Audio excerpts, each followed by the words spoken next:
Friends, நாம் இன்றைக்கி soya meet டெவல் செய்ய போகிறோம். வணக்கம். பார்த்துக்கங்க. இப்போ ஆயில் ஊற்றுறோம்.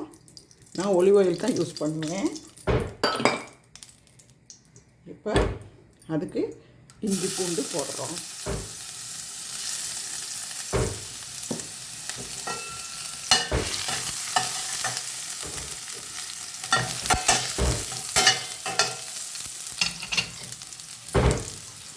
அடுத்தது ஆனியன் போடுறோம், வெங்காயம், ரொம்ப கருவேப்பிலை.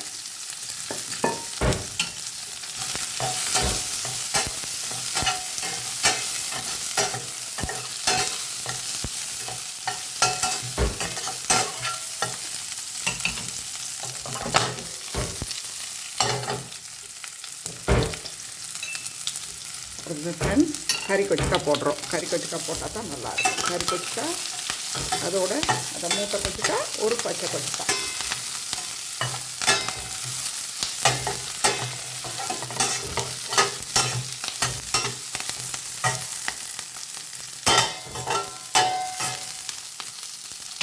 அதுக்கப்புறம் தக்காளி போடுறோம்.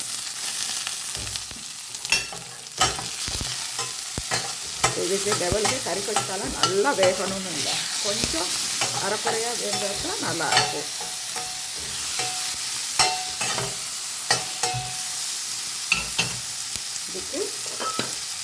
அதுக்கு முதல்லையே சோயா மீட்டை நல்லா சுடு தண்ணியில் கொஞ்சம் உப்பு போட்டு நல்லா ஊற வச்சோ அவிச்சோ எடுத்து வடித்து வச்சுக்கணும். இப்போ நான் உப்பு போடுறேன். உப்பு போட்டால் தான் தக்காளி கொஞ்சம் வதங்கும். கரெக்டாக போட்டுருங்க உப்பு. ஏன்னா ஏற்கனவே உப்பு போட்டு நாம் ஊற வச்சுருக்கோம் சோயா மீட்டை.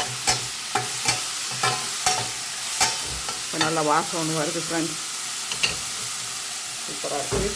இப்போ நம்ம கட்டர்தூள் கொஞ்சம் போடுறோம்.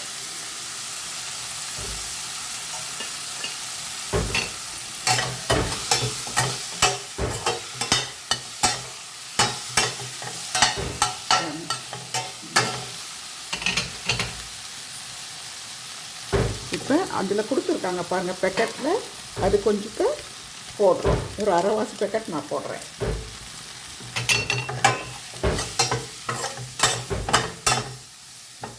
இப்போ கொஞ்சம் வதங்க விடுவோம் லைட்டாக.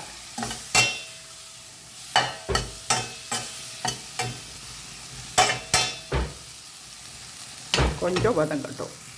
இப்போ ஃப்ரெண்ட்ஸ், நம்ம சோஸ் எல்லாம் போட போகிறோம். அதிலே கொடுத்துருக்காங்க சோயா சாஸ் மாதிரி ஒன்று, அதை நம்ம போடுறோம்.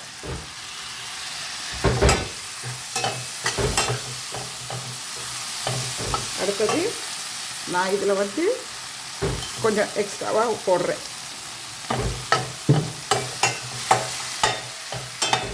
அடுத்தது ஃபிஷ் சாஸ் கொஞ்சம் போடுறேன்.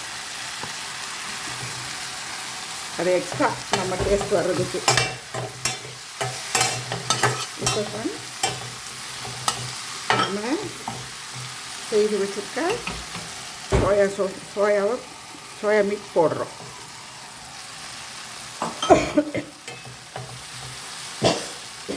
சாரி,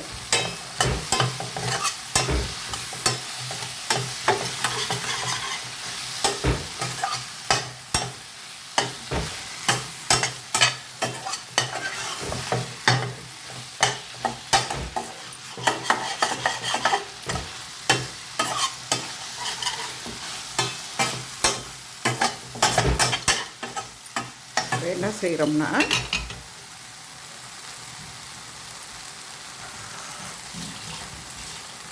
கொஞ்சம் லைட்டாக தண்ணி விடுவோம். அப்போ அது வேகிறதுக்கு நல்லாயிருக்கும். ஸோ ஃபயரில் இப்போ நாங்கள் கொஞ்ச நேரம் மூடி வைக்கிறோம். சரி, இப்போ பாருங்கள் ஃப்ரெண்ட்ஸ், மாதிரி வெந்து வந்துருச்சு.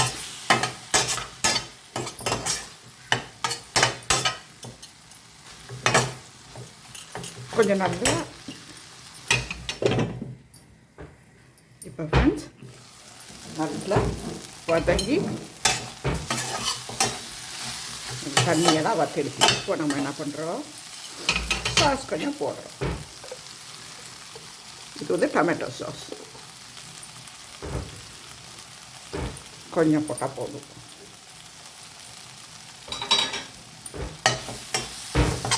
இப்போ அப்படியே பிரட்டி எடுத்தாச்சு. இவ்வளோதான், ரொம்ப இதுக்கு மேலே இது செய்ய போகாதுங்க. இது வதங்கினா ரொம்ப வதங்கி போயிடும். ரைட், அவ்வளோதான் ஃப்ரெண்ட்ஸ். தேங்க்யூ.